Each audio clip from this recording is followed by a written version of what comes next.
ताई, आज आपने यहाँ पे मीडिया वालों को बुला करके अपने विचार व्यक्त करने का जो प्रयास किया है, अपने बारे में, अपने कार्य क्षेत्र के बारे में, अपनी जनता के बारे में क्या मैसेज देना चाहते हैं आप? मेरा कार्य क्षेत्र वार्ड 74 से मैं पूरे जोगेश्वरी में काम करती हूँ मैं। लेकिन अभी यहाँ से मैं चुनाव लड़ रही हूँ 74 में। 95% स्लम एरिया है। ये हमको बीएमसी का कितना फंड मिलता है वो आपको सबको भी जानकारी है। हर साल थोड़ा थोड़ा काम सब एरिया में होता है। कुछ एरिया में काम बाकी है, ऐसा नहीं है मैं बोलती कि बाकी नहीं, वो बाकी भी काम हम लोग अगले 5 साल में करेंगे। और मेरे को विश्वास है 2017 के इलेक्शन में मैं 471 से जीती थी। ये समय कम से कम 2 से 3 हजार वोट से मैं जीती। इतना लोगों का मेरे को विश्वास, लोगों का प्यार है, इसके लिए आप सबको भी आज बुलाया है। आपके बारे में कुछ गलतफहमी लोगों द्वारा बनाई जा रही है, कुछ अफवाह उड़ाई जा रही है कि आप काम नहीं किए, कोरोना में आप लोगों से दूर रही, क्षेत्र में जाकर के जनता का सुख दुख नहीं जाना है आपने। इस पर आप क्या, अपने बारे में क्या बताना चाहिए? कोरोना का तो विषय अच्छा है। जब भी लोगों के जीवन मरण का प्रश्न था तो अभी मेरे सामने जितने कैंडिडेट है, मतलब मियाँ या बीवी, उनमें किसी ने भी आप जाके उनको पूछे कि कोरोना में वो किधर। मेरा तो इधर बाजू में वैक्सीनेशन सेंटर था। अब पब्लिक को पूछेंगे तो पब्लिक बता देगी कोरोना में मैडम किधर थी। आर्सेनिक एल्बम, खाना, वैक्सीनेशन, लोगों को ट्रेन में बिठाने का, ये सब काम मैंने किया है। आप एरिया में जाकर पूछ। आपकी ही पार्टी के कुछ कार्यकर्ता जो नए पुराने जो आए हैं आपकी पार्टी में, उन्होंने आपके खिलाफ एक तरह से बगावत शुरू कर दी है, आपके खिलाफ जो है दुष्प्रचार कर रहे हैं। इस पर आप क्या कहना चाहेंगे? मेरे को ना ये सबकी अभी आदत हो गई। 2002 से मैं चुनाव लड़ रही हूँ, तो कैसे है मालूम है कि सामने सामने लड़ने की किसी में हिम्मत नहीं है, तो नीचे से वार करने वाले हमारे पार्टी में भी है। तो 16 तारीख को उनको समझ जाएगा क्या है। सुनील जी, आप आरपीआई के एक अच्छी पोस्ट पर हैं, अच्छे कार्यकर्ता हैं। मैडम के बारे में आप क्या कहना चाहेंगे, और जो इनके बारे में दुष्प्रचार कर रहे हैं, जिन लोगों के बारे में अभी सुना जा रहा है, उनके बारे में क्या कहना चाहेंगे? देखिए, अब बात जो है फेक नैरेटिव की, तो आपको एक, आप पत्रकार है, आप सभी भाइयों को अच्छी तरह से पता होता है कि जो अपना प्रतिस्पर्धी होता है, तो वो प्रतिस्पर्धी का इलेक्शन में गुणगान तो कोई करता नहीं कि मेरा प्रतिस्पर्धी मुझसे बहुत बेटर है जी जी, और आप उसको वोट करिए या फिर उसको बहुत संख्या से आप जिताइए, ऐसे तो कोई बोलेगा नहीं। तो इसमें एक बेसिक वो लोग का एक फॉर्मूला होता है कि सामने वाले हमारे जो प्रतिस्पर्धी उम्मीदवार जो है, उनको किस तरह से हम उस पे एलिकेट करें, किस तरह से हम फेक नैरेटिव सेट करें जिससे उसको एक बहुत नुकसान हो। तो ये सारी बातें झूठी है। इसका सबसे अहम आपको एक कारण बताता हूँ कि कोई भी कैंडिडेट किसी वार्ड से, मैडम हमारी उज्ज्वला मोडक जी है, माई से जो कैंडिडेट है वार्ड नंबर 74 से, कोई भी हमारा जो कैंडिडेट होता है या फिर कोई भी किसी भी पार्टी का कैंडिडेट होता है, और वो जब चुनाव लड़ता है तो चुनाव लड़ने के बाद वो एक बार जीत के आ सकता है, जीत के आता है, फिर उसके बाद वो काम करता है, फिर लोगों के अपने ग्राउंड लेवल पे लोगों का पसंदीदा या नापसंदीदा माहौल सेट करता है। फिर उसके बाद वो अगर अच्छा काम करता है तो दोबारा चुनाव लड़ता है, फिर दोबारा चुनाव लड़ने के बाद दोबारा जीतता है, फिर उसके बाद लोगों का आशीर्वाद और भी ज्यादा बढ़ जाता है। फिर कहने का मेरा मतलब ये है, हमारा जो कैंडिडेट है ये 1 नहीं, 2 नहीं, 3 नहीं, 4 नहीं, 5वीं टर्म अगर पार्टी उनको टिकट देती है और लोगों का आशीर्वाद उन पे बनाया हुआ है बरकरार, तो इसका मतलब ऐसा तो नहीं होता है ना। तो वो फेक नैरेटिव कौन से, तो हद तक कोई तो सोचेगा, तो 5-5 बार किसी उम्मीदवार को पार्टी टिकट देगी और पार्टी टिकट उन्हीं को देगी ना जिनका नाम ग्राउंड लेवल पे हो।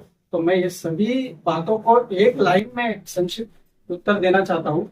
ये सारी बातें झूठ है, ऐसी बातों को हम कीमत नहीं देते और ऐसी बातों पे हम ज्यादा चर्चा भी नहीं करते। इस इलेक्शन के प्रचार में हमारा फोकस सिर्फ काम और काम और काम और विकास, हमारा एजेंडा एक ही है। हम और अच्छी तरह से किस तरह से वार्ड में काम करें, अच्छी तरह से हमारे कार्यकर्ता वार्ड में किस तरह से काम करें। जहां पर मैडम नहीं पहुंच पाएगी वहां पे कार्यकर्ता जरूर, जैसे मैडम ने कहा, तो मैंने लगभग मुझे लगता है हम कोरोना वॉरियर में मेरा भी एक नाम शामिल है। मुझे बृहन्मुंबई महानगर पालिका ने सम्मानित किया है सर्टिफिकेट से। तो हम लोग ऐसा जो ग्राउंड लेवल पे काम करते हैं तो हमें कहाँ दिक्कत आती है तो हम मैडम जैसे ही लोगों को हम कांटेक्ट करते थे। तो इसका मतलब ये होता है कि कैंडिडेट तो अभी इलेक्शन है इसीलिए मैं कैंडिडेट बोल रहा हूँ। लेकिन जो किसी चुनाव क्षेत्र में जो व्यक्ति चुनाव जीतता है उसके बाद वो वहां पर नहीं पहुंचता तो उनके कार्यकर्ता गण जो होते हैं जो उनको रिप्रेजेंट करते रहे। तो ऐसा कोई दिक्कत नहीं आई कि ग्राउंड लेवल पे सबका काम हो चुका है। और इससे एक अहम बात और एक बोलता हूँ, आपने तो एक चीज में मुझे पूछा लेकिन उसके बाद और बढ़कर मैं एक जवाब देना चाहता हूँ कि इलेक्शन के बाद जो बृहन्मुंबई महानगर पालिका में जो भी कैंडिडेट चुन के आता है तो उसके बाद उस कैंडिडेट का बाकायदा लीगली वहां पर एक बैठने का स्थान होता है, एक केबिन होता है। तो क्या मेरा ये सवाल है, जो व्यक्ति बोलता है मैडम आम्हाला येऊन भेटले नाही किंवा काय नाही, तो क्या उनमें से कोई आदमी मैडम के केबिन पे आया कोई काम लेकर आया? तो ऐसा कोई भी नहीं है। ऐसा आप दूरबीन लेके ढूंढोगे ना तो वार्ड में नहीं मिलेगा। बहुत अच्छा। डॉक्टर साहब, आप इस एरिया में मैडम के पड़ोसी भी हैं और मैडम के लिए काम भी करते हैं। बीजेपी के आप एक समर्पित कार्यकर्ता हैं और डॉक्टर होते हुए भी आपने कोरोना में बहुत सारी सेवाएं लोगों की हैं। कैसा अनुभव रहा है आपका यहाँ की जनता का, और मैडम के प्रति जो लोगों का नजरिया बदला जा रहा है उसके बारे में आप क्या कहना चाहते हैं? सर, कोरोना काल पे मैं मैडम के साथ में काम कर रहा था। मैडम के सुपरविजन में हम लोग काम कर रहे थे और काम का बताएं कि हमने मैडम से रिक्वेस्ट किया कि हमारे पूनम नगर या हमारे जो क्षेत्र है यहाँ के ग्रीन फील्ड हो, पूनम नगर वगैरह या दुर्गा नगर या महाकाली, इनको दूर ना जाना पड़े तो हमको हमारा वैक्सीन सेंटर यहीं कहीं दे दो ताकि हम तक पहुंच पाए।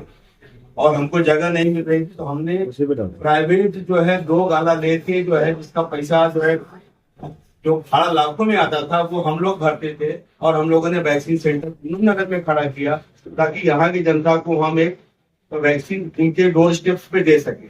और आपको बता दें कि कोरोना के समय में मैडम के सुपरविजन में हम लोग आर्सेनिक एल्बम और ये सब जो गोलियां बांट रहे थे प्रिवेंटिव मेडिसिन, उसके अंदर हम लोग 8-9 लोगों की टीम थी जिसमें 2 सगे भाई हमारे कार्यकर्ता ठाकुर, वो दोनों जो है कोरोना ग्रसित हो गए और दोनों का डेथ हो गया। मतलब हमारी जो 9 की टीम थी उसमें से 2 लोग हम लोग पब्लिक की सेवा करते करते 2 लोगों ने अपनी जान गंवा दी। इससे ज्यादा आपको एग्जाम्पल नहीं दे पाऊंगा। और रह गई कोरोना काल के साथ गांव भेजना है, मैडम का इंस्ट्रक्शन का सर्टिफिकेट इशू करो। हम लोग कम से कम रात के 1 बजे तक 1000 500 लोगों को सर्टिफिकेट देते थे। और रह गई काम करने की बात, से बीच में मैडम की जब तबियत खराब थी, कुछ कार्डियक इश्यूज थे, तो वो वहां के जो भी उनका फंड था या जो भी काम करना रहता था वहां के एरिया के कार्यकर्ताओं को लेके हम लोग उस चीज को उद्घाटन करते थे। चाहे सारीपुर नगर का हो या दुर्गा नगर में काम हो या पाड़ा पे काम हो, से पाड़ा लादीकरण का काम था। मैडम तबियत ठीक नहीं तो हमने पाड़ा के लोगों को लिया, अपने 4 कार्यकर्ताओं को लिया और हम जाकर उस काम का उद्घाटन किया। तो वैसे चाहे उसमें टेकरी का काम है, वहां के जो पदाधिकारी हमारे थे, हम लोग 5-5 6-6 लोग जाकर उस काम को जो है उद्घाटन करते थे और काम को पूरा करते थे। जो अभी किसी ने बोला कि 9 काम बताएं तो मैं तो 170 काम की लिस्ट लेके घूम रहा हूँ बाकायदा पेज वाइज। 30 तारीख को बीएमसी का फंड है, इसमें मैडम के फंड का भी है और बीएमसी का डायरेक्ट फंड का भी है, जो कि मैडम के रिक्वेस्ट पे काम हुआ। 170 काम की लिस्ट मैं लेके घूम रहा हूँ कि जो अपोजिशन में कोई चाहे तो आप इसको देखे कि हमारे 74 वार्ड में हमने काम किया है कि नहीं किया है। जहाँ दुर्गा नगर का काम है या गौतम नगर का काम है, तो अगर मैडम नहीं पहुंची है तो हमने वहां की टीम मैं रिप्रेजेंट किया हूँ या हमारा जो वार्ड का अध्यक्ष रिप्रेजेंट किया है, वहां की हमारी महिला कार्यकर्ताओं ने रिप्रेजेंट करके हम लोगों ने उस काम को किया है। आज उस काम का हमको इतना भरोसा है, इसलिए हमारी जो है आपने तो देखा होगा अभी हमारी आज रैली सारीपुर नगर में हो गया, हजारों की संख्या में लोगों का प्यार हमको मिल रहा है और हमको पूरा विश्वास है कि आने वाले समय में हम कम से कम 2,500 से 3,000 मतों से हम लीड करके इस वार्ड को पुनः मैडम के जो है हाथों में सौंपेंगे ताकि आगे 5 साल हमारे इस वार्ड का अच्छा सा विकास हो। अगर मैडम जीत करके आती हैं तो आपकी प्राथमिकताओं में कौन कौन सा एरिया और कौन कौन सा काम रहेगा, क्योंकि लोगों की शिकायत जो है गटर नाला सड़क ये सारी चीजें हैं। मैडम जीत के आने के बाद हमारा वार्ड प्रताप नगर से चालू हो गया। प्रताप नगर से शुरू का सारे का बहुत बड़ा इश्यू चल रहा है। मतलब लोग अभी मैं घूम रही तो लोगों की खाली इच्छा है कि हमको छोटा सा भी लेकिन अपना घर चाहिए। तो अपना बहुत सारे प्रोसीजर चालू हो गए, बाकी है।